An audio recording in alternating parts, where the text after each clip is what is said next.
semuanya, pada kesempatan ini saya akan mempresentasikan materi tentang kemahiran berbahasa lisan. Sebelumnya, apa sih kemahiran berbahasa lisan? Nah, kemahiran berbahasa lisan merupakan kemampuan penting yang menentukan keberhasilan seseorang dalam berkomunikasi, baik dalam konteks akademik, sosial, maupun profesional. Melalui mata kuliah ini, kita memahami bahwa keterampilan berbicara bukanlah kemampuan yang muncul secara alami semata, melainkan hasil dari proses pembelajaran, latihan, dan kesadaran berbahasa. Dalam presentasi ini, saya akan mendeskripsikan secara lengkap pemahaman saya mengenai konsep, proses, dan penerapan kemahiran berbahasa lisan. 1. Konsepsi kemahiran berbahasa lisan. A. Pengertian menyimak dan berbicara. Menyimak adalah proses menerima dan memahami serta menafsirkan pesan lisan secara aktif. Menyimak bukan sekedar mendengar, melainkan melibatkan konsentrasi dan pemahaman makna. Berbicara adalah kemampuan mengungkapkan gagasan, pikiran, dan perasaan secara lisan dengan bahasa yang terstruktur dan dapat dipahami oleh orang lain. B. Tujuan menyimak dan berbicara. Tujuan menyimak dan berbicara antara lain untuk memperoleh informasi, menjalin hubungan sosial, menyampaikan pendapat, serta mempengaruhi dan meyakinkan orang lain dalam berbagai situasi komunikasi. C. Speakobia dalam membangun keterampilan berbicara. Speakobia adalah rasa takut atau cemas ketika berbicara di depan umum.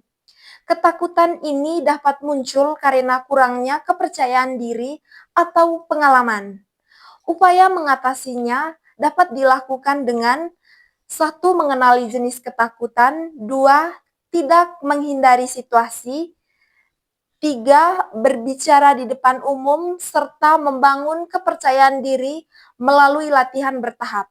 D. Kemahiran berbicara dan peluang sukses dalam kewirausahaan bahasa. Kemampuan berbicara yang baik membuka peluang dalam bidang kewirausahaan bahasa seperti menjadi MC, presenter, reporter, podcaster, maupun pelatih public speaking. Yang kedua, pembicara dan audiens dalam kegiatan berbahasa lisan. A. Kepribadian pembicara. Kepribadian pembicara mempengaruhi gaya dan efektivitas komunikasi, seperti sikap percaya diri, empati, dan keterbukaan. B. Tempat dan waktu berbicara. Pembicara harus menyesuaikan bahasa dengan tempat dan waktu agar pesan tersampaikan secara jelas. C. Menjadi pembicara yang baik. Pembicara yang baik mampu menguasai materi, menggunakan bahasa yang jelas, serta menjaga sikap dan etika berbicara. D. Kepribadian pendengar.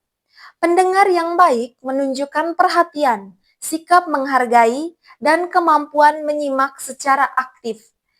E. Menjadi audiens yang baik. Audiens yang baik berperan dalam menciptakan komunikasi yang efektif melalui respon yang tepat dan sikap yang positif. 3. Verbal, vokal, dan visual atau 3V.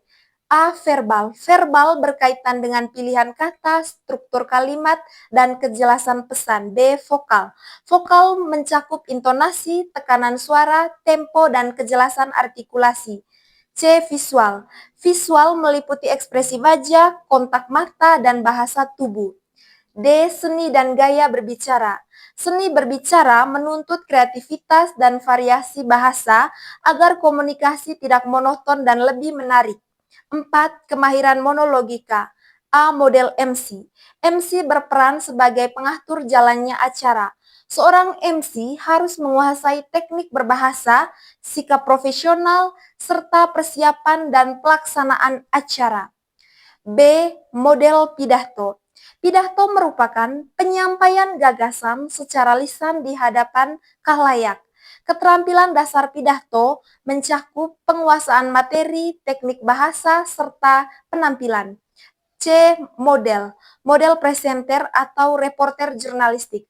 Presenter dan reporter bertugas untuk menyampaikan informasi secara objektif dan komunikatif. Keterampilan dasar meliputi teknik bertutur, sikap profesional, dan persiapan liputan. D. Presentasi persuasif objek.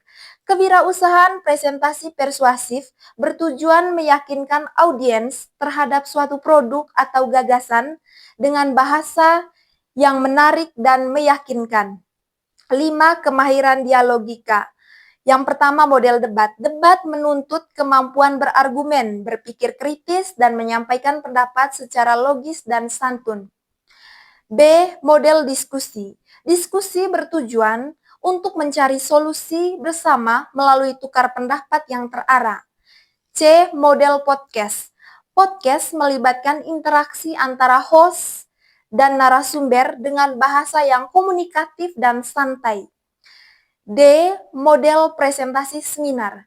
Dalam seminar, moderator dan narasumber harus mampu mengelola bahasa, sikap, dan alur penyampaian secara profesional.